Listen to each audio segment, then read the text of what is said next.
Жатақханада орын жоқ. 10 мыңға жуық студент оқитын Түркістан қаласы Ахмет Яссауи атындағы халықаралық Қазақ-Түрік университетінің өзіне 7 бірдей жатақхана аздық етіп тұр.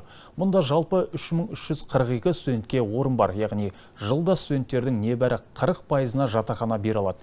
Күні кеше бір жылдай қашықтан оқып қайта оралған осы оқу орны студенттерінің жатақханадан орын ала алмай жатқан бейне жазбасы әлеуметтік желі арқылы шартарапты шарлап кетті.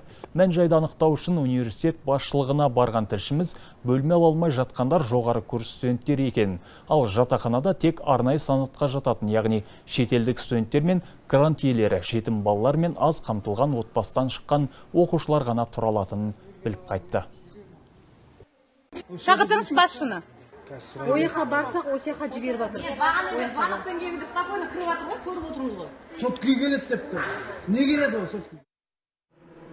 Ол жерде келіп алған адамдар, мен өзім тікелей куәмін. Мен содан кейін бардық, ол мәселені шештік.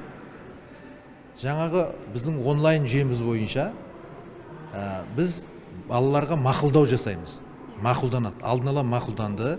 Барлық факультеттер бойынша. Ал ол жерде келіп топталып алғандар жатақхана мақұлданбағандар да келіп алған. Мақұлданғандар мен бөлік, мақұлданбағандар да келіп алған. Ал мақұлданбаған кімдер? 5-ші курстың студенттері, жаңа айтқанды, жоғары курстың студенттері, ақылы топтағылар, оларға берілмейді жатақхана, оларға мақұлданбайды. Сондай-ақ бейне жазбада түркістандық студенттер жатақхана бағасының қымбаттағанын алға тартқан болатын. Жылына 100 мың біз үшін қымбат деді олар. Бұл жалған ақпарат болып шықты. 100 мың теңгені VIP бөлме иелері төлейді. Олардың саны 15 қана. Ал жаппай студенттер бөлмесінің бір жылдық бағасы 50 мың теңге. Десе де былтырғыдан 2 есе өскендіктен оларға оңай соқпай тұрса керек.